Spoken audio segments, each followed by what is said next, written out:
다 같이 성경을 들고 일어서시기 바랍니다. 봉독해 드릴 하나님의 말씀은 신약성경 에베소서 5장 33절 말씀을 봉독해 드리겠습니다. 이것은 하나님의 말씀입니다. 그러나 너희도 각각 자기 아내 사랑하기를 자신같이 하고 아내도 자기 남편을 존경하라. 아멘. 네, 앉으시기 바랍니다.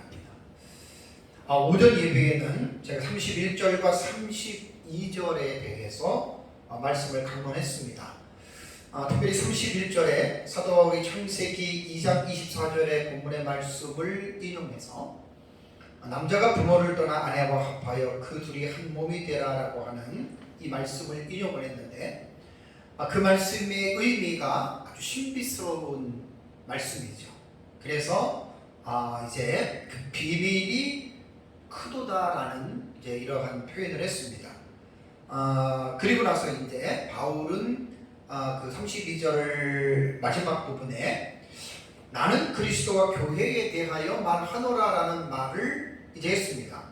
그러니까 얼핏 보기에는 부부관계를 계속해서 교회와 연결해서 말씀을 하다가 갑자기 32절 마지막 부분에서 나는 그리스도와 교회에 대하여 말하노라라는 그리스도와 교회에 대한 이 부분을 집중해서 지금 말을 하고 있잖아요. 그래서 얼핏 보기에는 이거 뭔가 좀 언밸런스적인 부분이 아니냐라는 듯이 보이지만 그렇지 않다라고 제가 지난 시간에 말씀을 드렸습니다. 아내와 남편의 부부 관계는 곧 그리스도와 교회의 관계에 관한 모형론적인 관계의 말씀이라고 하는 것입니다. 그렇다면 모형론이라고 하는 것은 그림자와 실물의 관계를 그 지식을 이렇게 가르칠 때에 그림자와 실물을 떨어뜨리려고 가르치죠. 그래서 타이폴로지라고 하는 모형론의 입장에서 보면은 구약 성경에 나타난 모든 것은 아니지만 일부의 사건, 인물, 제도들 이제 그런 것들이 구약 성경에는 이제 그림자로 이렇게 성경에는 기록이 되어져 있고, 그리고 이제 신약 성경에 오면 그 타이폴로지, 티포스라고 하는 그 그림자의 실물이 신약 성경에 나옵니다. 그래서 이제 제가 오전에 짐승의 희생 제사, 구약 시대에 4천여 년 동안 그들이 짐승 제사를 지냈던 것은 그것은 그림자였고 실물은 바로 예수 그리스도의 십자가의 희생의 죽음이다라고 하는 그런 관계입니다. 그러니까 에베소서 5장 22절부터 지금 이제 6장 4절까지 나오는 이 가정의 본문도 사실은 어떻게 보면 5장 22절에서 33절까지 아내와 남편을 향하여 하는 교훈이지만 실제적인 부부 관계에 대한 교훈이지만 32절 후반절에 나는 그리스도와 교회에 대하여 말하노라라고 하는 이 말씀의 의미를 가만히 생각해 보면 결국 바울이 그리스도의 부부의 관계를 통해서 말하지만 실질적으로 바울이 말하고자 하는 그 실물이라고 그러죠. 초점은 그리스도 교회의 관계입니다. 그래서 에베소서가 이제 우리가 교회론에 대한 소신으로 우리가 알고 있는데 교회론에 관한 이 부분들이 그만큼 깊어요. 이제 1장부터 지금 이제 5장까지 우리가 제가 주의 설교로 이번 시간이 이제 52번째 설교입니다. 그러니까 그 교회에 관한 부분들을 1장부터 계속 지금 여러분들과 함께 은혜를 나누다가 갑자기 이제 가정의 준칙이라고 하는 가정 내에 이루어지는 규범들에 대해서 지금 말씀을 전하고 있는데 이것도 그리스도와 교회에 관한 이 관계, 이게 사실은 실물이에요. 그래서 부부 간의 관계, 아내와 남편 간의 관계는 모형론으로 볼 때는 사실 그림자에 해당이 되고 실제적으로 바울이 말하고자 하는 본론적인 부분은 사실 그리스도와 교회의 관계다. 이렇게 생각을 하면 32절에 나는 그리스도와 교회에 대하여 말하노라라고 하는 이 말이 얼마나 중요한 포인트인지에 대해서 우리가 이 부분에 대해서 깨달을 수가 있습니다. 그래서 제가 오전에 이제 그 후반부 이제 설교한 중반부 넘어서면서 모형의 관계에 대해서 여러분들에게 이제 설명을 했듯이 그리스도인들의 부부, 남편과 아내의 관계를 어떻게 관계를 맺으면서 살아가야 하느냐, 이것이 그리스도와 교회에 관한 관계를 알지 못하고 그냥 남편 부부간에 우리가 서로 사랑하면서 재미있게 살자라고 이렇게 말을 한다면 성경에서 말하는 부부관계의 참된 진리를 알지 못합니다.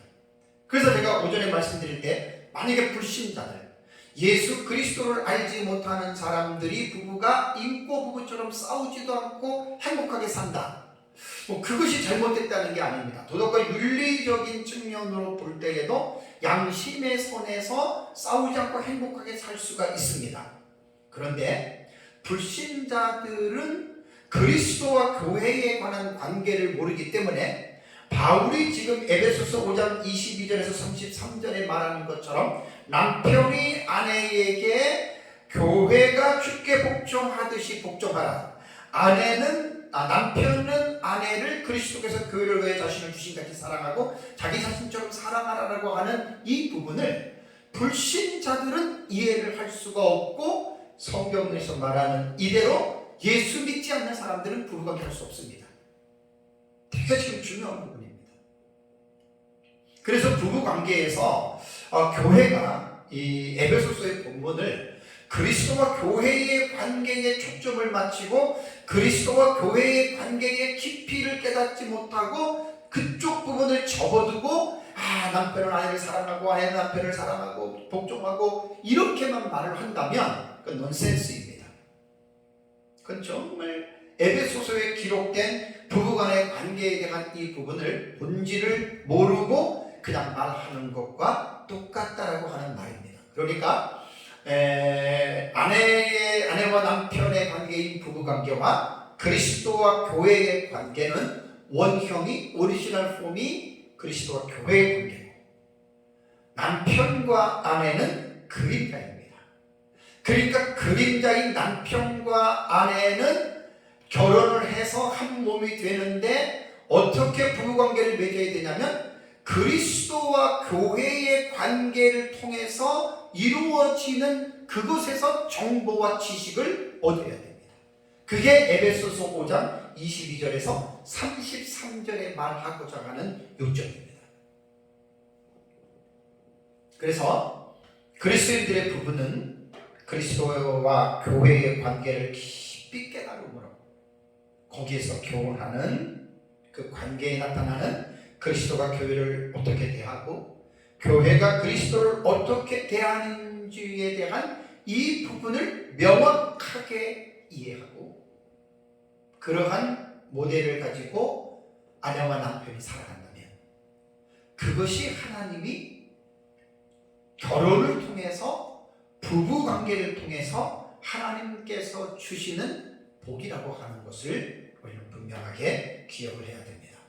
우리나라에서 5월 21일을 둘이 하나라고 하는 의미로 부부의 날로 정한 지가 좀 됐죠. 그래서 이제 5월 20일은 둘이 하나다. 그래서 이제 부부의 날이다. 그래서 뭐 부부끼리 어떤 이벤트도 하고 부부간에 행복하게 살아야지 뭐 그러면서 이제 그 부부에 대한 부분들을 국가적인 차원에서도 서포트를 해주지요.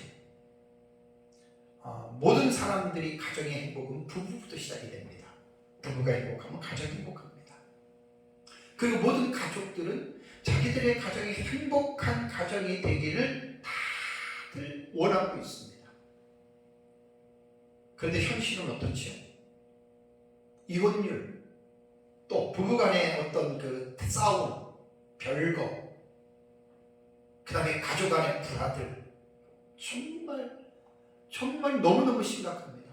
제가 24년 전에 우리가 가정사회를 공부를 했잖아요. 3년 심리학하고 3년 동안 공부를 하면서 그때도 사실 가정 내의 그 어떤 어두운 모습들을 정말 너무 많이 우리는 전문적으로 공부를 했기 때문에 너무 많이 그런 것들을 봐왔어요. 지금 23년 4년 지나고 난 다음에 지금은 어떨까요? 볼 것도 없습니다. 그때보다 더 어두워졌고 더 삭막해졌고 가정은 말할 수 없을 정도로 가정 자체가 파괴가 돼요. 가정이 하나님이 주시는 이 세상에 그 복 중에 가장 최고, 최고의 복이 가정인데 그 가정이 말도 못하게 와해되고 있고, 더 안타까운 것은 그리스도인들의 가정조차도 갈피를 잡지 못하고, 목회자들 가정부터 시작해서 그런 화목하지 못한, 그러면서 이제 그 가정이 깨어지고 병들고, 너무너무 가슴이 아픈 일입니다. 특히 이제 그리스도인이라고 할 때에는 지금 가정의 춘칙의 본문에서 우리가 배우고 있는 그리스도와 교회의 관계를 분명하게 집중해서, 교회는, 성도는 이 부분을 분명하게 이해를 해야 됩니다. 오늘 이제 마지막 읽은 5장 33절에 대한 이 본문은요, 남편과 아내가 서로에게 어떻게 행해야 하는지에 대해서 결론적으로 권면하고 있는 내용입니다. 우리 33절 다시 볼까요? 그러나 너희도 각각 자기의 아내 사랑하기를 자신같이 하고 아내도 자기 남편을 존경하라라고 하는 말을 했는데, 이것이 5장 22절부터 시작된 가정의 준칙의 텍스트에서 마지막으로 내리는 결론적인 내용입니다. 그래서 본절의 요점은 남편들은 앞에서도 강조한 바와 같이 각각 자기 아내를 사랑하기를 자기 자신같이 하라라고 이렇게 말한 것이고, 아내도 모든 아내들은 자기 남편을 존경하라라고 이렇게 말을 했습니다. 그래서 이번 시간에는 남편과 아내의 관계에서 총복습이면서 결론적인 이제 그러한 부분으로 말씀을 이제 전하겠습니다. 자, 남편과 아내가 서로에게 행해야 할 의무에서 첫 번째, 남편은 자기 아내를 어떻게 해야 되느냐, 33절에서는 자신같이 사랑하라라고 말을 했습니다. 자, 여기에 보면은 우선 33절에서 너희도 각각 자기의 아내 사랑하기를 이렇게 말했잖아요. 자신과 같이 하라라고 말했는데, 여기서 그럼 사랑하기를 이라고 하는 동사를 보면은 이게 아가파토라고 하는 이 단어입니다. 이게 이제 현재 능동인데 아가파오, 원형이 아가파오거든요. 아가파오인데 여기에서 이 아가파오는 명사형으로는 아가페잖아요. 희생적인 사랑. 그냥 남편이 아내를 사랑하는 것은, 이것은 어떤 조건이나 어떤 기분에 따라서, 또 감정에 따라서, 또 자기가 하고 싶은 주관적으로 사랑하라는 그런 사랑이 아닙니다. 자기 중심적인 사랑이 아닙니다. 그다음 에로스적인 자신의 육체의 어떤 성적인 욕망만을 추구하기 위해서 아내를 사랑하라는 말이 아니고, 아가파오라고 하는 이 단어는 희생적인 단어입니다. 희생. 그러니까 그리스도께서 교회를 위해서 희생한 것 같이 사랑하라고 하는 말인데, 이 너희도 각각 자기 아내를 사랑하기를 명령형이에요. 그건 모든 그리스도인들의 남편은 명령입니다. 하나님이 아내를 사랑하라는 것은 현재형입니다. 현재. 시제가 현재이기 때문에 계속적으로 사랑하라는 겁니다. 계속. 어제도 사랑했으면 오늘 사랑했으면 내일, 계속적으로 현재형이고, 태가 능동태라 그랬잖아요. 억지가 아닌 자원하는 마음으로 자발적으로 아내를 희생적으로 사랑하라는 말입니다. 그래서 이제 그동안에 지난주에 말씀드렸던 말씀을 잠깐 제가 복습을 하면, 25절에도 말씀드린 대로 그리스도께서 교회를 사랑하시고 그 교회를 위하여 자신을 주신 같이, 이렇게 사랑하라는 겁니다. 이게 주님이 그 사랑을 몸소 보여주셨고, 이 아가페의 사랑으로 아내를 사랑하라는 말입니다. 그래서 26절과 27절은 5절에도 말씀드린 대로 세 가지 목적절로 설명하고 있죠. 희나절입니다. 희나절. 26절 앞에 헬라어의 본문에 희나가 붙었습니다. 이는 뭐뭐하게 하려 함이라, 우리말에도 이는이라는 말로 번역을 했잖아요. 그러니까 세 가지 목적절이 물로 씻어 말씀으로 깨끗하게 해서 거룩하게 하시고, 예수님이 교회를 이렇게 하시려고 희생하신 거예요. 두 번째는 자기 앞에 영광스러운 교회를 세우사 티나 주름 잡힌 것이나 이런 것들이 없이 하기 위해서 그리스도께서 교회를 위해서 자신이 희생적으로 사랑하신 것이고, 세 번째는 교회를 거룩하고 흠이 없게 하시려고 그리스도께서 교회를 위해서 자기 몸을 내어주셨다. 이렇게 희생적으로 아내를 사랑하라 그 말입니다. 그 다음에 28절에 이제 오늘 본문에 말한 것처럼 이와 같이 남편들도 자기 아내 사랑하기를 자기처럼 사랑하라 이렇게 말했습니다. 자기 자신과 같이 할지니. 그래서 사실 33절에는 28절의 말씀을 반복하는 거예요. 그래서 성경에서 교훈하는 남편들이 아내를 사랑하라라고 하는 이 사랑은 인간이 도저히 행할 수 있는 사랑이 아닙니다. 절대로 어떤 남자도 이렇게 못합니다.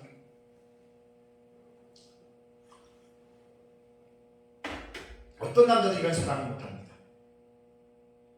그래서 그리스도인들은 이런 사랑을 하려면 5장 18절로 돌아가야 됩니다. 오직 성령에 의하여 충만하게 될 때, 성령에서 충만하게 될 때는 아내를 아가페의 사랑을 할 수 있어요. 남편, 어떤 남편이든지. 그래서 성령 충만이 그렇게 중요한 거예요. 에베소서 5장 18절에 제가 성령 충만에 대한 설교를 하면서 시리즈 설교를 14시간 했어요. 그리고 이제 그 19절, 20절, 21절까지 16시간 더해서 성령에 관해서 제가 16시간 설교를 했습니다. 그래서 성령 충만함이 단순히 그냥 성령 충만함이 뚝 떨어져서 성령 충만이 아니라 그리스도인의 전 삶을 지배해야 될 가장 중요한 요소가 뭐냐면 항상 성령에 의해서 충만해야 된다. 그래서 남편은 아내를 그리스도께서 교회를 위하여 자신을 주신 같이 아가페 사랑을 하려면 성령 충만을 받는 길밖에 없다라고 하는 겁니다. 다음에 이제 두 번째, 아내에게로 가면 아내는 남편을 뭐라 그랬습니까?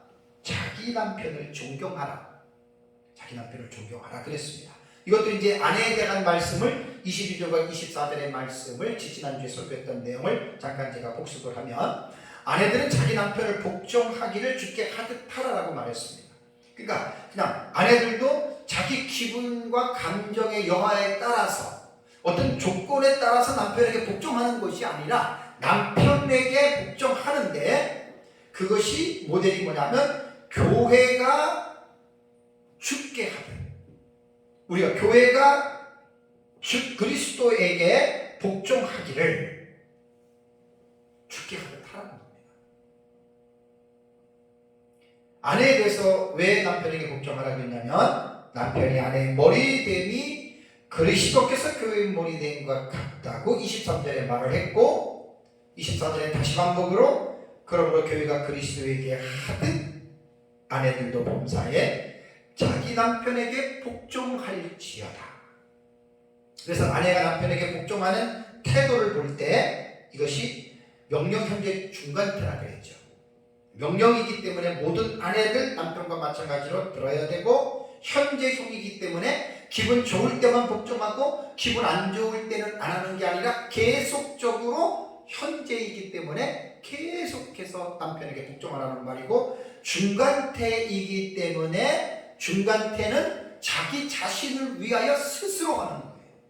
그러니까 자기 자신을 위하여라고 하는 말은 뭐냐면 하나님의 명령이기 때문에 하나님의 말씀을 순종하는 거예요. 이것도 아내가 복종하기 싫어도 남편에게 복종하는 것이 하나님의 말씀이기 때문에 이것은 자기 자신을 위해서 하는 겁니다. 그리고 능동적으로 자발적으로 복종을 하는데, 이것이 복종해야 될 것이 5절에도 말씀드린 대로 여자가 열등해서가 아니라 하나님이 세우신 질서이기 때문에 그렇다. 근데 5장 33절에는 복종이라는 단어를 안 쓰고 이 본문에서는 존경하라라고 말을 했습니다. 여기에 존경하라라고 하는 말은 뭐냐면 포베타이라고 하는 단어거든요. 이 단어의 원형은 포베오입니다. 이 포베오인데 이게 보통 헬라어 맨 마지막 어미가 오로 끝나면 이것은 능동태를 말하는 거거든요. 그러니까 이 단어의 원형이 능동태인데 이것이 포베타이로 되어 있어요. 이것이 포배 타이로 되어 있거든요. 여기서 포배 타이로 되어 있는 것은 이건 가정법이더라고요. 가정법 현재 중수 뒷보태 이렇게 나와요.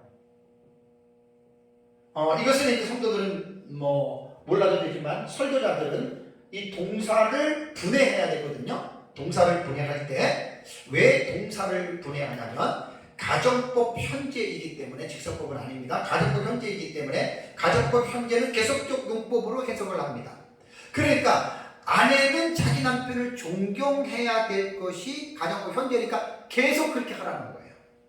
그 중간태도 복종하라라고 하는 것도 현재형이라고 그랬잖아요. 그러니까 계속 복종하고, 남편도 아내를 사랑할 때 현재이기 때문에 계속적 용법이에요. 가정법 현재니까 계속적인 거고, 중수디포테라고 하는 말은 뭐냐면, 중수디포테라고 하는 말은 뭐냐면 이것은 능동태로 해석하라는 겁니다.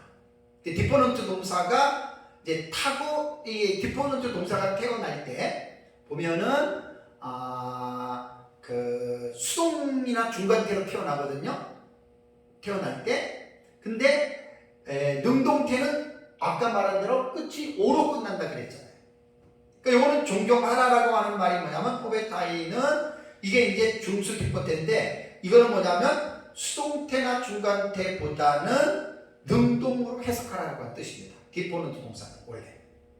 그래서 여기서 이제 그 포베오라고 하는 이 단어의 뜻을 보면은 무서워하다라고 하는 뜻으로도 번역이 되고 두려워하다라는 말로 됩니다. 그래서 이제 뭐 경외하다라고도 번역이 되고 존경하다라고도 이렇게 번역이 되는데, 가정법 중수 뒷보태이기 때문에 이것은 능동태입니다. 그러니까 아내는 남편을 존경할 때 이게 능동이기 때문에 자원해서 존중하라는 거예요. 억지로 어떤 뭐 존경하는 것이 아니라, 존중할 때 자원하는 마음으로 하나님이 세우신 질서로서의 남편이 머리이기 때문에 아내는 능동적인 자세로 남편을 계속해서 존경해라라고 하는 말입니다. 주석에 보니까 언어학적인 증거로 볼 때 존중하라라고 하는 말은 약하다 그래요. 두려움이라고 하는 이 단어로 표현해야 된다고 하더라고요. 그럼 두려움의 개념을 가진 단어는 경외입니다. 경외. 그래서 어떤 해석에는 아내도 자기 남편을 경외하라라고 하는 이렇게 번역한 것도 있는데, 여기 보면은 경외라는 말은요, 사람이 하나님께 대한 자세를 일컬을 때 사용을 합니다. 되게 중요합니다. 그러니까 이제 하나님을 여호와를 경외하는 자는 이런 말이 나오잖아요. 그러니까 여호와를 하나님을 경외한다라고 할 때에는 정말 이건 놀라운 의미입니다. 근데 여기서 아내가 남편을 경외하라라고 하는 것은 문자 그대로 남편을 두려워하라는 말은 아닙니다. 왜 그러냐면 남편은 신적 존재가 아닙니다. 아내와 다를 바 없는 연약한 인간일 뿐입니다. 그럼에도 불구하고 하나님께서는 남편을 경외하라고 한 이유는 하나님께서 남편에게 부여하신 머리라는 사실, 창조의 질서적인 측면에서 겸손히 인정하고 남편을 대하라. 그러한 차원에서 이제 경외라고 하는 단어를 써도 본문에는 별 이상은 없습니다. 그래서 에베소서 가정의 준칙의 본문에서 계속해서 제가 말씀을 드리지만, 아내들이 남편을 복종하고 남편을 경외하고 뭐 존중하라고 하는 이런 것들은 열등해서가 아닙니다. 남자들이 만약 이렇게 생각했다면 그 남자가 잘못 지금 알고 있는 겁니다. 아까 말씀드린 대로 창조의 질서, 그것 때문에 그렇다라고 하는 말입니다.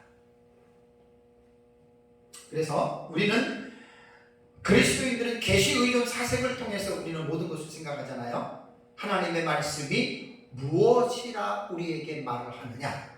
그래서 하나님의 말씀이 그렇다면 우리는 그 말씀을 절대적으로 순종해야 됩니다. 아내든 남편이든 하나님 우리에게 그렇게 명령형으로 다 되어 있기 때문에 말씀하시면 그 말씀 앞에서 우리는 순종해야 됩니다.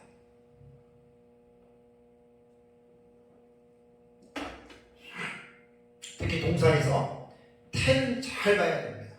중간태, 능동태, 수동태, 중수, 뒷보태 같은 이런 것들은 잘 봐서 그 동사의 움직임의 방향을 잘 읽고 우리가 그렇게 살아가야 됩니다. 모든 이제 아내와 남편들, 가정은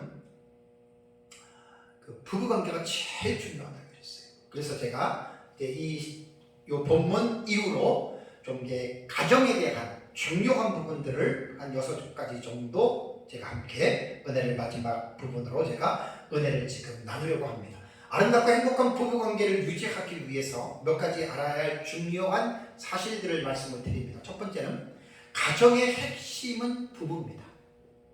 아이들이 핵심이 아닙니다. 아이들이 중심이 아니라 부부인데, 가정은 하나님께서 인간에게 허락하신 최초의 공동체이며 지복의 장소가 가정입니다. 최고의 복된 공동체가 가정입니다. 그래서 모든 사람들이 아름답고 행복한 가정이 되기를 갈망하고 있지만 그렇지 못한 게 현실이라고 제가 계속 말씀을 드렸습니다. 지난주에 기억나시죠? 지지난주도 잘 가꾸어진 정원, 멋있게 아름답게 가꾸어진 정원은 누군가가 땀을 흘리는 수고가 있었기 때문에 그 정원이 아름답게 된 거예요. 마찬가지로 아름답고 행복한 가정은 그냥 되는 게 아닙니다. 가정의 구성원들인 가족들이 각자가 자기들이 해야 할 그 일들을 제대로 잘 감당해 나가기 때문에 가정이 아름답고 행복하다라고 하는 말이에요. 그래서 아름답고 행복한 가정을 꾸리기 위해서 제일 중요한 핵심적인 관계가 부부관계입니다. 그래서 부부 상호간에 각자가 지켜야 할 의무들에 대해서 지난주 제가 오후 예배 아내에 대한 부분, 그 다음에 지난주 오전 오후 남편에 대한 부분, 그리고 오늘도 오전 오후 또 부부간에 관한 이 부분을 가지고 말씀을 드리는데, 성경에서 하라는 대로만 하면 부부 행복해집니다. 근데 부부가 행복하게 살려면 그 모델을 다른 데서 찾지 마시고, 다른 사람에게 찾지 마시고, 그리스도와 교회의 관계를 성경 안에서 깊이 있게 이해하면 그대로 그리스도와 교회의 관계를 가정으로 갖고 와서 남편과 아내가 그대로 실행한다면 정말로 부부는 행복합니다. 지난주 금요일날에도 말씀을 드렸지만 남편이 믿지 않거나 아내가 믿지 않았습니다. 거듭나지 않았습니다. 과연 그런 상태에서 성경에서 말하는 남편과 아내에게 이 아름다운 관계를 나타낼 수 있을까? 안 됩니다.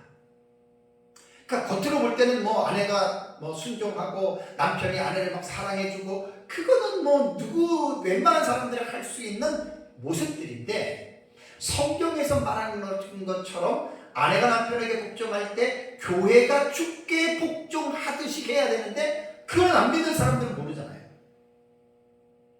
남편이 아내를 사랑할 때 그리스도께서 자기를 주신 같이 희생적으로 아내를 사랑하는 거 믿지 않는 사람들은 그 사랑을 모르잖아요.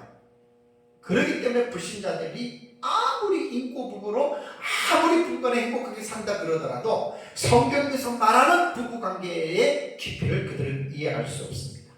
더 안타까운 것은 교회 안에 그리스도인들 가운데에 그리스도와 교회의 관계를 제대로 알지 못하고 살아가는 그리스도인들 있잖아요. 교인들. 이것도 진짜 안타깝습니다. 이번에 설교를 준비하면서 확실하게 제가 깨달았던 것은 에베소 5장 22절부터 33절까지는 남편과 아내가 초점이 아닙니다. 그리스도와 교회입니다. 바울이 5장 32절 마지막에 나는 그리스도와 교회에 대하여 말하노라, 이것이 본심입니다. 그리스도와 교회의 관계를 깊이 알면 알수록 남편과 부부관계는 거기서부터 나와야 된다. 모든 정보를 거기서 가져와야 된다고 하는 것입니다. 그래서 아내가 남편이 아내를 사랑하고 존중하려면 우리는 성경 경사 알아야 되는데, 또 이렇게 이 일을 감당하기 위해서 남편과 아내가 잊어서는 안 될 것은 에베소서 5장 18절에 오직 성령에 의하여 충만하게 될 때 가능하다. 그래서 부부의 중요성을 첫 번째 말을 하고, 두 번째는 성령의 충만에 중요하다라고 하는 것을 제가 말씀드립니다. 그냥 성령에 의해서 충만하게 되지 않으면 그리스도와 교회의 관계에 나타나는 그것을 실행할 수 없습니다. 그래서 인간의 힘과 노력으로는 제가 시간마다 말씀을 드린 대로 불가능합니다. 어떤 남편이 아내를 위해서 그리스도께서 자기 자신을 주신 것 같이 그런 아깝게 사랑을 할 수 있겠습니까? 인간은 그런 사람 못합니다. 예수 그리스도를 믿고 그 사랑을 받은 자만이 성령으로 충만할 때에만이 그 아가페 사랑을 할 수 있는 거지. 인간의 자의적으로 인간의 노력에 의해서 그 아가페 사랑을 할 수 있다? 아닙니다. 그럴 수 없습니다.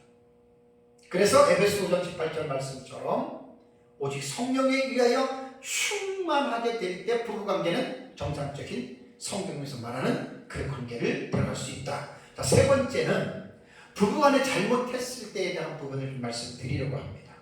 자, 우리가 항상 성령에 의해 충만하게 살아가야 하는 것은 알고 있지만 과연 우리가 늘 성령에 의해서 충만하게 살아갑니까? 그러지 못하잖아요. 성령 충만하게 살아야 함에도 불구하고 우리가 성령 충만하지 않을 때가 사실은 더 많지요. 그럼 성령으로 충만하지 않으면 인간의 힘으로 감당할 수 있는 이 행위를 서로에게 못하는 거예요. 그러면 이 성령에 의해서 충만하지 않는 가운데에 이렇게 부부간의 준칙에 관한 이 계명을 우리가 하지 못하면 서로에게 우리가 잘못을 하는 거거든요. 그러다 보면 상대방에게 우리가 고통을 줄 수 있고 다툼이 될 수 있고 싸움이 될 수가 있잖아요. 그래서 서로가 우리는 잘못할 수 있습니다.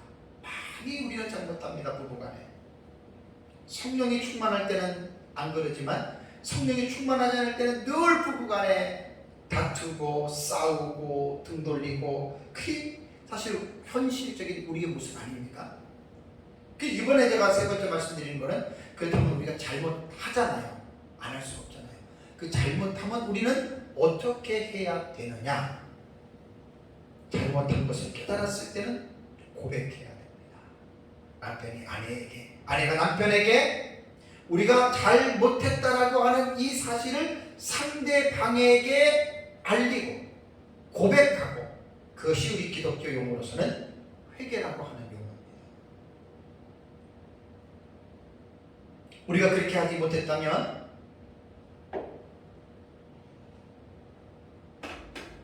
말씀대로 대하지 못한 그 행동에 대해서 아파하는 마음을 가지고 우리가 하나님 앞에 회개하고 상대방에게 회개하고 그리고 그 삶을 고쳐야 됩니다. 요한일서 1장 9절 말씀 잘 알죠? 만일 우리가 우리 죄를 자백하면 그는 믿으시고 의로우사 우리 죄를 사하시며 우리를 모든 불의에서 깨끗하게 하실 것이요라는 말이 있습니다. 우리는 서로에 대하여 잘못할 수 있습니다. 그러나 그 잘못은 반드시 자백이 필요합니다. 그리고 그 잘못을 깨닫고 우리는 그 잘못된 길을 돌이켜야 됩니다. 참된 회개를 했다면 개가 토한 것을 다시 먹는 그런 어리석은 행동을 해서는 안 된다는 거 부부간에 꼭 기억을 해야 됩니다. 그래서 부부관계의 참된 모델은 사람에게 찾는 것이 아니라 그리스도와 교회의 관계에서 찾아야 한다라고 하는 것을 기억을 해야 됩니다. 예수님께서 그렇다면 교회를 어떻게 대하고 계시는가? 우리는 다 부족하고 연약합니다. 우리 실수하고 잘못하면서 하나님 앞에서 늘 그렇게 살아갑니다. 우리가 하나님 앞에 이렇게 하겠다고 결심하고 결단하고 그러고 나서 돌아서면 또 우리가 하나님 앞에 그렇게 살지 못할 때 우리가 하나님에게 그렇게 부족하고 연약해서 잘못했다는 이유로 예수님께서 우리를 버리십니까? 아니잖아요. 우리가 넘어져도 예수님은 우리를 갖다가 거들떠보지도 않는 것이 아니라 넘어진 우리를 예수님이 붙잡아 주시고 일으켜 주시잖아요.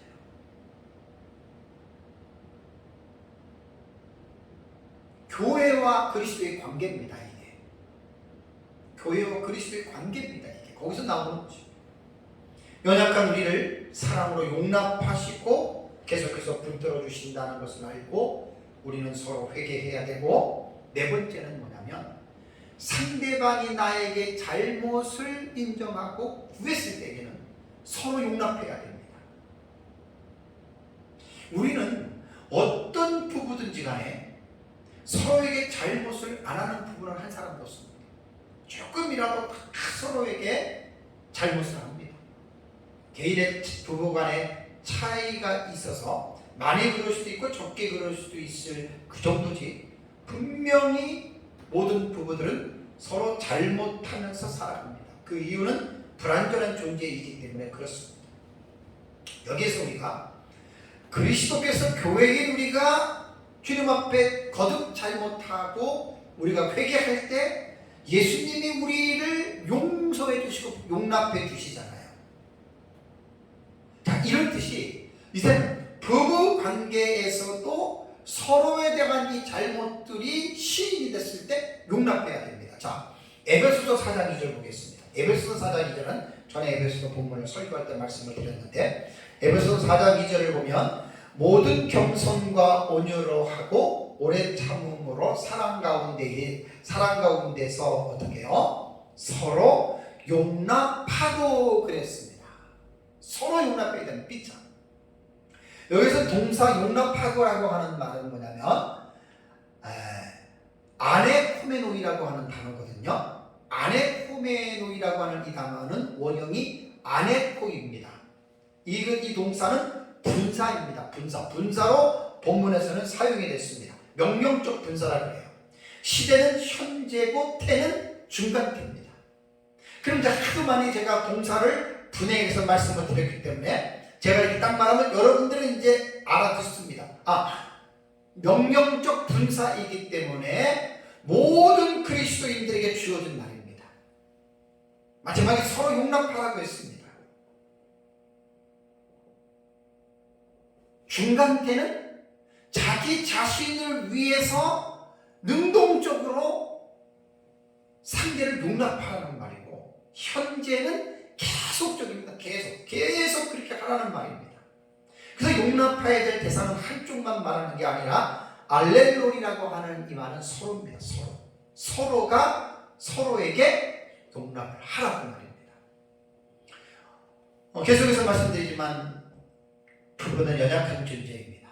너나 할 것 없이 완전한 사람은 존재하지 않습니다. 그래서 서로가 서로에게 잘못을 범하는 것이 우리 인간입니다.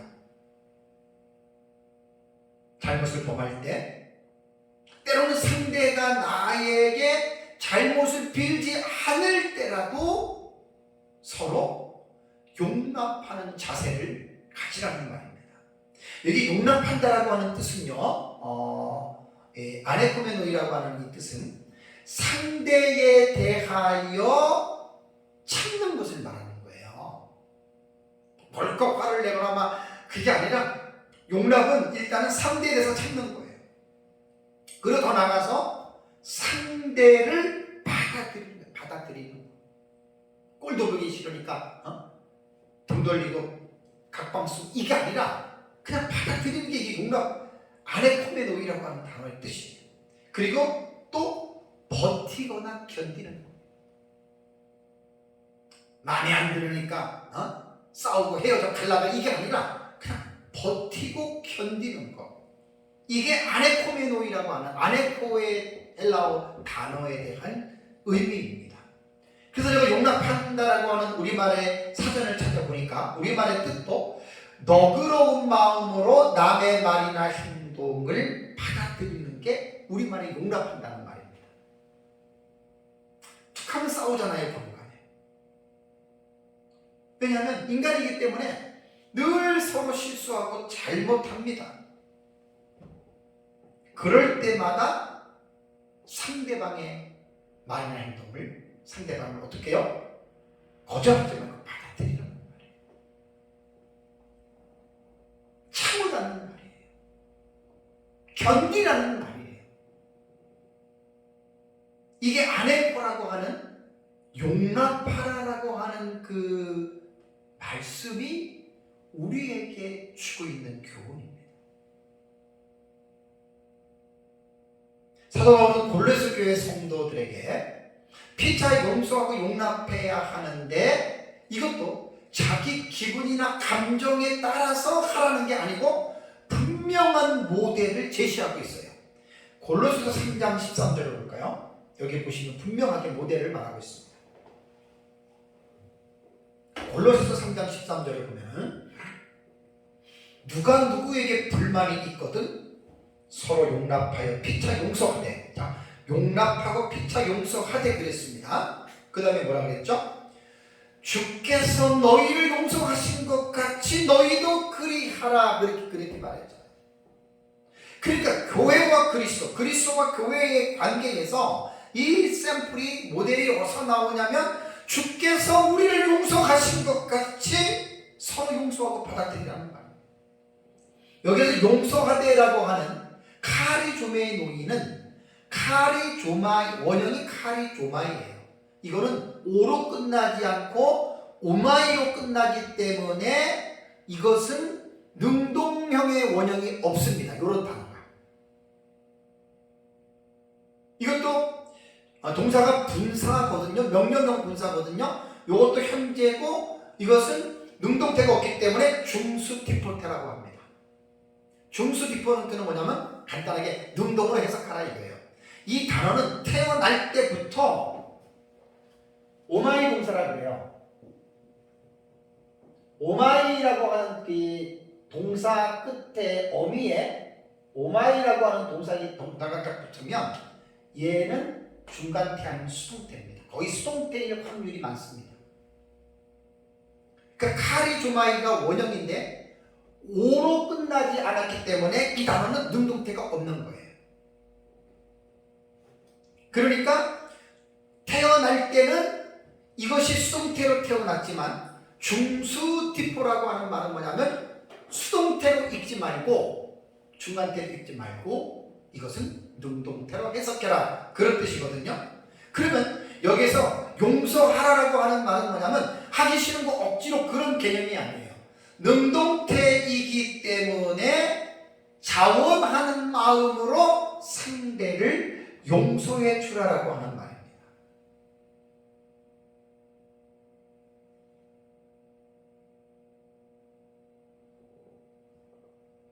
주께서 너희를 용서하신 것 같이 너희도 그렇게 해라.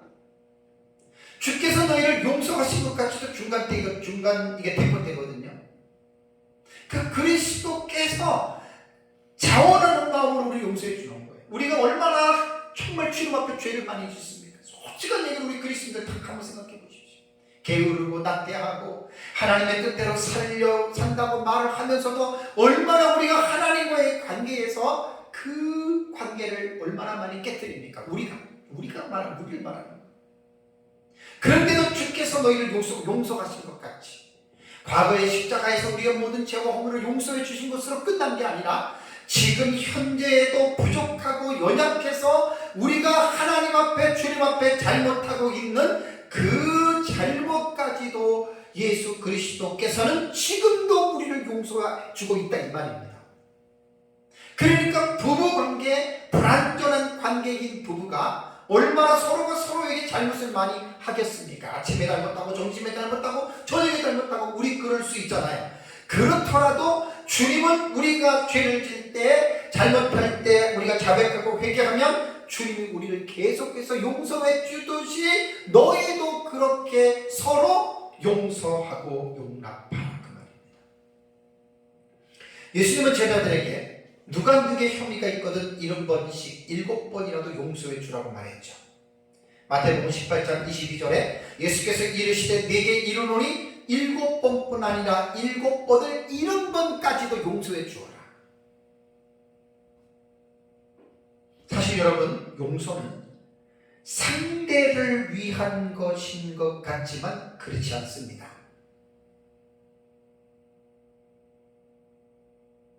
용서는 자기 자신을 위한 거예요. 그 이유는 나는 잘했는데 상대방이 잘못했어요. 그러니까 내가 용서를 못하는 거잖아요. 그러면 상황에 따라서 너가 잘못했는데 나는 너를 용서하지 못해. 그러면 주님도 용서하지 못하는 그 사람을 용서 안 해주겠다 그랬습니다. 그 본문이 어디 나오냐면 마태복음 18장 본문에 나옵니다. 1만 달란트 빚진 자, 우리 너무나 잘 알고 있죠. 자, 마태복음 18장 35절을 볼까요? 1만 달란트 빚진 자 교훈의 결론이 예수님이 말하고자 하는 그 요점은 뭐냐면 마태복음 18장 35절에 너희가 각각 마음으로부터 형제를 용서하지 아니하면 나의 하늘 아버지께서도 너희에게 이와 같이 하시리라고 말했습니다. 용서와 용납은 무제한입니다. 그래서 이 용서는 상대를 위한 것이라기보다는 실제로는 나 자신이에요. 내가 상대를 용서하지 않으면 하나님이 내게 용서 안 해줘요. 그래서 저는 여기서 이제 중요한 게 카리조메노이의 원형이 카리조마이라고 했잖아요. 그러니까 얘는 이 단어는 동사는 태어날 때 능동태로 태어난 동사가 아니에요. 대부분 동사가 능동태로 태어나요. 끝에 오로 끝나거든요. 능동태로 태어난 동사에서 이제 동사가 이제 변형이 돼서 중간태, 수동태로 이렇게 이제 나눠지기도 하는데, 이런 경우에는 능동태가 없이 중간태와 수동태로 태어났기 때문에 이러한 경우는 고급 헬라어에서 세 가지 방식으로 해석한다고 했습니다. 지난주에 제가 부산에 내려가서 이제 워너멘토 서상준 박사님한테 내가 들었잖아요. 이런 경우에는 능동태의 동사가 없이 중간태나 수동태로 태어난 이 단어는 거의 능동태로 해석하면 맞지만 약 40% 정도는 수동태로도 해석할 수도 있고 중간태로라고도 해석할 수가 있다고 합니다. 중요한 것은 뭐냐면 문맥을 통해서 이 부분을 봐야 돼요. 문맥을 통해서. 그래서 제가 카리조마이를 문맥을 통해서 쭉 설교를 준비해서 보니까 이것은 중간태로 해석하는 것이 가장 옳습니다. 왜요? 제가 조금 전에 계속 설명했잖아요. 용서는 누구를 위해서 용서해 주라는 거죠? 자기 자신을 위해서 용서해 주는 거예요. 그래서 카리조마이는 이게 수동태로 모양이 나왔지만 이거는 수동태가 아니라 중간태로 이 단어는 해석을 하는 것이 옳습니다. 그래서 자기 자신을 위해서 용서해 주는 거고, 다섯 번째는 용서로만 끝나면 안 돼요. 사랑을 더해야 됩니다. 자, 아까 골로새서 3장 13절 봤는데 골로새서 3장 14절 이어서 볼까요? 골로새서 3장 14절을 보면 이 모든 것 위에 용서하고 용납하고 그 모든 것 위에 뭘 하라고요? 사랑을 더하라. 용서하고 용납한 것으로 끝나지 말고 그 위에 사랑을 더하라. 이렇게 할 때 이는 온전하게 매는 때가 된다. 이렇게 말했습니다. 예수님은 우리를 한없이 용서하고 계신다고 하는 것 알고 계십니까? 부족하고 연약한 우리들이 늘 잘못해도 우리는 예수 그리스도의 이름으로 자백하고 회개하면 예수님이 우리를 늘 용서해주고 있는 것을 우리는 경험하면서 살고 있지 않습니까? 특히 부부관계로 살다 보면 잘못할 때가 한두 번에 정말 많습니다. 우리는 배우자가 나에게 여러 번 계속하여 잘못했다 하더라도 피차가 그리스도께서 우리들을 용서하신 것과 같이 용서하고 우리는 서로를 용납해야 한다고 하는 사실을 결코 잊어서는 안 됩니다. 이것이 하나님이 우리에게 명령하시는 말씀입니다. 우리가 넉넉하고 여유 있는 옷을 입고 띠를 매지 않으면 뭔가 모르게 불안하지요. 특히 가운 같은 거를 입었을 때 띠가 있잖아요. 가운을 입고 띠를 안 매보세요. 불안하잖아요. 그래서 넉넉하고 여유 있는 옷을 입을 때는 반드시 띠를 매야 편하고 안정을 누릴 수가 있습니다. 부부관계에서 상대방이 나에게 잘못했을 때 용서해 주는 것으로만 끝나면 안 됩니다. 골로새서 3장 14절 말씀대로 용서했으면, 용납했으면 사랑을 더해야 됩니다. 사랑. 그냥 당신이 나한테 그렇게 했는데 그래 알았어 용서해 줄게. 그리고 딱 뒤로 돌아 누울 수도 있잖아요. 이거는 온전하게 된 게 아니에요. 그래서 골로새서 3장 14절에는 사랑을 더하라고 한 거예요. 용서해주고 사랑을 더해요. 그 대부분 이제 부부싸움하면 싸우고 나서 어떻게 해요? 서로 이제 화해한다고 대화도 하고 차도 마시고 그리고 또 함께 잠을 자면서 사랑을 그게 더하는 거예요. 그렇게 할 때 온전하게 매는 띠가 된다고 하는 말입니다. 저도 34년 동안 제 아내랑 살면서 많이 싸웠죠. 초창기에는 많이 싸웠죠. 서로 또 특히 남편 같은 경우는 아내에게 올바르게 대해주지 못하면 기도가 안 돼요. 기도가 막혀요. 베드로전서에 대해서 제가 지난주인가 말씀을 드렸잖아요. 그러니까 반드시 잘못하면 용서를 빌어야 되고 용서를 빌 때 상대방은 반드시 용서해주고 용납해줘야 됩니다. 거기서 끝나면 안 된다 그랬죠? 그 위에 사랑을 더하라는 말입니다. 그래야 부부관계가 더 깊어져요. 비온 날 땅이 물렁물렁할 때 그 땅을 다지면 다시 땅이 점점 더 견고해지듯이 부부싸움도 다 나쁜 게 아니에요. 싸움을 통해서 부부관계가 깊어지잖아요. 싸움을 통해서. 그래서 이제 다투었을 때 그것으로 끝나지 말고 용서하고 용납하고 그 위에 사랑을 더하면 그러면 이제 그 온전하게 매는 띠처럼 부부관계는 점점 더 깊어지는 거예요. 옛말에 부부싸움은 칼로 물베기라는 말이 있지 않습니까? 맞습니다. 서로가 맞지 않아서 홧김에 다 상대방의 마음에 아픈 말을 하고 상대방에게 씻을 수 없는 돌이킬 수 없는 행동을 하잖아요. 그래도 부부관계는 칼로 물베기입니다.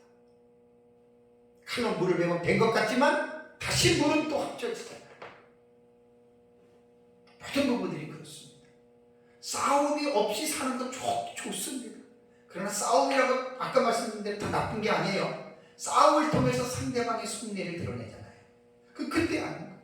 저도 제 아내랑 34년 살면서 정말 그럴 때가 좀 있었어요. 제가 너무 이제 일방적으로 나가다 보니까 제 아내가 질려서 저한테 말을 안 해서 그러다가 콩 또 담고 있다가 싸우게 되면 그때 말을 하면 나는 이제 그때 딱 깨달아요. 아 이랬구나 이렇게. 그래서 사실 부부는 대화를 많이 해야 됩니다. 대화를 많이 하는 부부들은 거의 안 싸웁니다. 싸울 일이 없죠. 대화를 하니까. 그러니까 대화를 안 하다 보니까 싸우는 거예요. 근데 그 싸움을 통해서 속에 있는 자기의 생각이 막 드러나는 거예요. 그래서 싸움은 꼭 나쁜 것만은 아니다라고 생각합니다. 싸움을 통해서 자기의 의사가 또 표현되고 전달될 수 있기 때문에 그렇습니다. 자, 하나님께서 짝지어진 부분은 진리상으로 볼 때는 사람이 갈라놓을 수 없습니다. 쉽게 말하면 이혼 안 된다는 말입니다. 이게 진리입니다. 부부관계에서 심각한 문제가 발생하면 문제의 원인을 찾아서 반드시 해결해야지. 그것 때문에 나는 못 살아. 그것 때문에 이 사람하고 살 수 없어. 나는 이혼해야 돼. 그럼 하나님 앞에 죄를 짓는 거예요. 자, 두 사람이 이혼했어요. 그리고 서로가 새로운 짝을 만나서 살아요. 둘 다 가늠하는 거예요. 그 이혼한 사람하고 사는 남자 여자도 다 가늠하는 거예요. 그러니까 배우자가 죽기 전까지는 헤어지면 안 된다. 이게 성경의 진리입니다.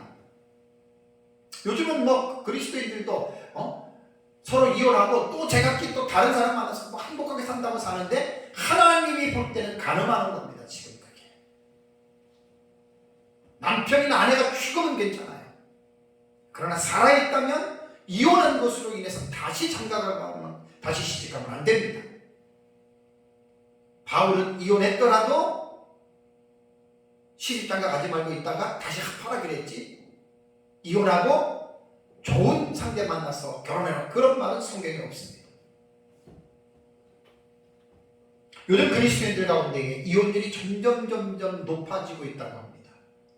심지어 목회자들 가운데서도 이혼율이 지금 버젓이 늘고 있다고 하는데 정말 안타까운 일입니다. 근데 이혼 사유 가운데서 가장 높은 비율이 뭐냐면 성격 차이라고 하거든요. 성격이 안 맞아서 못 살겠다는 거예요. 여러분, 성격 차이는 당연한 것입니다. 왜냐하면 두 사람이 서로 다른 부모와 다른 환경에서 30년 이상을 최소한 살아왔잖아요. 근데 그 두 사람이 한 몸으로 같은 공간에서 같이 살을 비비면서 살아가는데 어떻게 여러분 같을 수가 있겠습니까? 성격, 기질, 생활 습관 모든 게 다른데 달라야 정상 아닙니까 여러분? 같을 수는 없는 거예요. 혼자일 때는 몰라도 둘이 한 몸으로 함께 살아가게 되면 당연히 트러블이 생깁니다.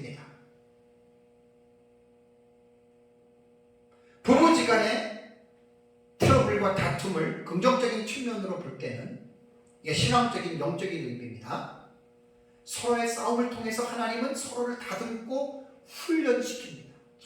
이거는 결혼에 담겨 있는 놀라운 하나님의 은혜입니다. 하나님의 섭리입니다. 그래서 종교개혁자부터는 가정에 대한 하나님의 섭리 중에 하나가 부부관계를 통해서, 싸움을 통해서, 갈등을 통해서 서로를 하나님은 성화시켜 나간다.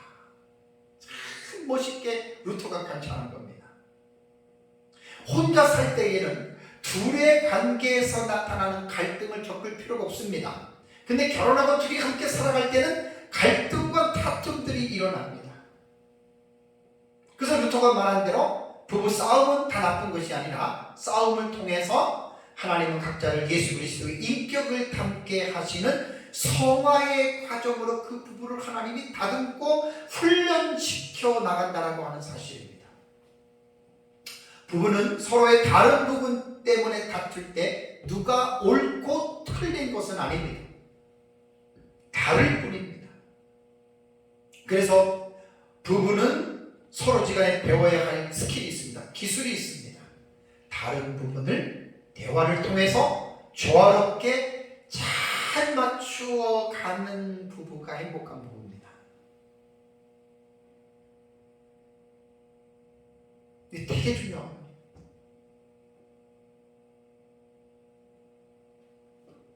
맞춰가는 과정 속에서 내 생각으로 상대방을 누르려고 하는 것이 아니라 내 생각과 주장을 상대방을 위해서 포기할 줄도 아는, 이것이 진정으로 성숙한 사람입니다. 남편이 아내가 남편을 위해서 나는 이러고 싶지만, 나는 이것을 먹고 싶지만 내 상대 배우자가 이것을 좋아하기 때문에 내가 좋아하는 것을 포기하고 상대방이 좋아하는 것을 따라간다라고 하는 것은 그 사람이 인격적으로 성숙한 사람이라는 말입니다.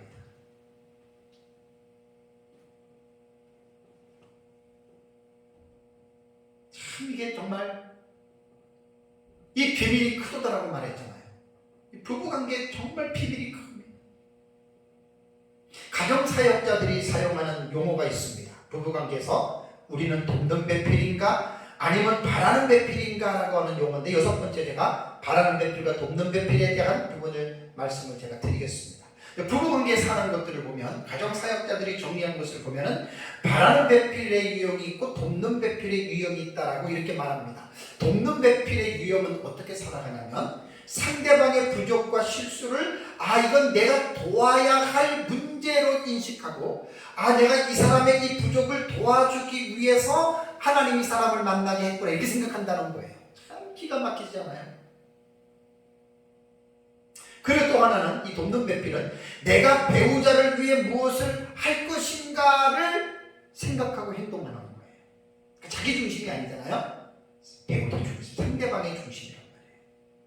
그 다음에 세 번째는 돕는 배필에서는요, 상대방의 실수나 실패가 오히려 나에게도 책임이 있음을 알고 상대방의 이 실수와 실패를 같이 극복해 나가는 거예요. 이 얼마나 아름다운 관계입니까? 이게 돕는 배필로서 사는 부부예요. 우리가 남자들을 오해하면 안 될 게 여자들만 남자를 도우라고 한 게 아니라 남편도 연약한 아내를 도와야 됩니다. 피차가 같이 도와야 됩니다. 그리고 이 돕는 배필은 문제가 생기면 오래 참고 인내해야 합니다. 왜? 하나님이 이 사람의 부족과 연약을 돕게 하기 위하여 하나님이 나를 이 사람과 만나게 해서 결혼하게 했다. 이게 돕는 배필입니다. 모든 그리스도인들은 이렇게 살아야 됩니다. 두 번째로 바라는 배필은 뭐냐면 바란다라고 하는 말은 상대방이 요구하는 거예요. 요구. 그러니까 상대방이 살다 보면 부족한 것이 보여요. 그러면 이제 그것이 불만이 돼요. 아, 너 이것밖에 안 되냐? 너 왜 이거 못하냐? 그 이유는 뭐냐면 상대방이 부족하기 때문에 그 부족함 때문에 내가 힘들다는 얘기잖아요. 이건 자기중심적인 이기적인 거예요. 그러니까 이런 바라는 배필의 유형에 가지고 있는 부부들은 행복할 리가 없죠. 밤낮 싸울 거 아니에요. 두 번째로 이 바라는 배필은 상대방의 실수 자체를 용납하지 않습니다. 잘못하면 공격을 합니다. 네가 이래서 이렇게 됐잖아. 당신이 이래서 그렇잖아. 당신이 잘못한 거 아니야? 그리고 철저하게 상대방의 잘못으로 밀어붙이고 상대방을 무시합니다. 아까 바라는 돕는 배필은 어떻게 한다 그랬어요? 상대방의 잘못과 실수도 자기에게 책임이 있음을 안다 그랬잖아요. 여러분 그런 차이입니다. 또 이 바라는 배필은요, 세 번째, 상대방의 부족과 실수가 상대를 공격하는 무기로 사용한다고 합니다. 상대방이 잘못했어요. 거봐, 이것밖에 안 돼. 너 이 정도밖에 안 돼? 그래서 그걸 가지고 오히려 상대방을 무기로 지금 치는 거예요. 얼마나 상대방이 힘들겠어. 부족하고 잘못해서 자기가 실수했는데 그걸 격려해주고 보듬어주는 게 아니라 아예 그거를 딱 드러내가지고 너가 그래서 이렇게 한다는 거예요. 완전히 돕는 배필과 바라는 배필은 정반대의 유형입니다. 그래서 돕는 배필은 하나님께서 디자인하신 부부관계로서 서로를 행복하고 풍요롭게 만들지만 바라는 배필로 살아가는 부부는 상대뿐 아니라 자기 자신도 결국은 불행한 부부가 됩니다. 하나님이 왜 결혼 제도를 만들었을까요? 피차 부족한 부분들을 서로 도와가면서 조화롭게 살게 하기 위하여 하나님이 결혼 제도를 만드셨다는 겁니다. 아담 혼자 있는 것이 보기 좋지 않아서 돕는 배필을 만들었고, 하와를 아담에게 이끌어가서 한 몸이 되게 한 것은 하와 자체도 부족하기 때문에 아담을 통해서, 아담의 도움을 통해서 이 불완전한 이 두 사람이 완전한 하나의 한 몸으로 살아가도록 하나님께서 디자인하셨다는 겁니다. 이 비밀이 크다라고 하는 것입니다. 이것은 이제 그리스도와 교회의 관계를 통해서 우리는 충분히 알 수가 있죠.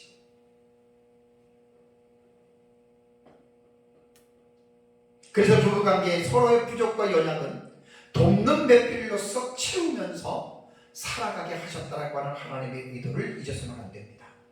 부부는 서로가 다 부족하고 연약하기 때문에 서로에 대해서 잘못을 범할 수 있다고 하는 사실을 절대적으로 인정해야 됩니다. 나는 안 그래, 그럼 그 사람 잘못된 사람입니다.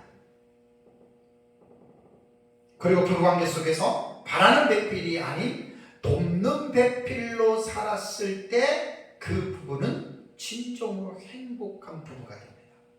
많은 부분들을 보면은 사실 돕는 배필로 사는 사람들은 그렇게 많지 않아요.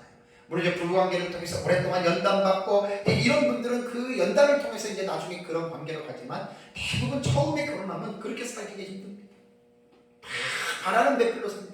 여보 이거 당신 왜 이렇게 해서, 당신 왜 이거 이렇게 안 해줬어, 당신 나 힘든데 왜 술 바라는 것만 위해서 살잖아요. 그러니까 자신의 요구만 상대방에게 바라다 보니까 그게 이기적이고 그것이 자기 중심적이라는 거예요. 그렇게 바라는 배필로 부부 생활을 하면 절대로 그 부부는 행복해질 수가 없습니다. 그래서 내 바라는 것이 상대방이 인간인데 어떻게 그걸 전부 다 충족시켜 줄 수 있겠습니까? 그래서 이제 내가 바라는 대로 상대방이 안 해주니까 불만이 생기고 더 나가고 화가 나고 싸우고 다투는 거잖아요. 자, 여기에서 사탄은 부부 관계에서 끼어들어갑니다. 그래서 내 바라는 것을 상대방이 들어주지 않았다 그래가지고 그것 때문에 막 싸우고 결국은 어떻게 됐죠? 그래, 이혼해, 갈라서. 이게 다 마귀가 지금 하는 일이죠. 왜 부부싸움을 하죠? 성령 충만하지 않았기 때문에 그렇습니다. 부부관계를 극복하기 위해서는 에베소서 5장 18절에 알라플레루스스 엔 푸뉴마티, 오직 성령에 의하여 충만하게 되라. 우리말 성경이 충만함을 받으라라고 플로루스세를 번역을 했는데, 이것은 성령에 의하여, 이게 수동태라 그랬어요. 명령형 현재예요. 성령에 의하여 계속적으로 충만해져야 됩니다. 사랑하는 성도 여러분, 사도 바울은 가정의 규범에 대한 교훈으로 가족 상호간에 지켜야 할 준칙들에 대해서 에베소서 본문에 지금 계속 교훈하고 있습니다. 에베소서 5장 22절에서 34절에 대한 이 부분에는 부부관계에 대해서 지금 교훈하고 있는데, 아내가 남편에게, 남편이 아내에게, 서로에게 어떻게 해야 할 그 의무에 대해서 지금 교훈하고 있습니다. 그래서 이번 시간이 부부에 대한 교훈의 마지막으로 남편이 아내에 대하여, 아내가 남편에 대해 어떻게 행해야 할 윤리적 지침을 33절에 한 절에 지금 결론적으로 교훈하고 있죠. 다시 말씀드리면, 그러나 너희도 각각 자기 아내 사랑하기를 자신같이 하고 아내도 자기 남편을 존경하라라고 했습니다. 부부관계에 있어서 서로가 어떻게 행해야 할 사실에 대해서는 이번 시간까지 5시간 동안 지금 본문을 가지고 제가 설교를 했습니다. 자, 결론적으로 말씀드리면, 부부지간에는 행복한 부부가 되려면 서로가 바라는 배필로 살아서는 안 됩니다. 아름답고 행복한 가정을 만들기 위해서는 부부는 돕는 배필로 살아가야 된다라고 하는 것이 가장 이상적인 부부관계입니다. 그래서 이 이상적인 부부상은 어디에서 찾아야 되냐면 그리스도와 교회의 관계에서 찾아야 된다.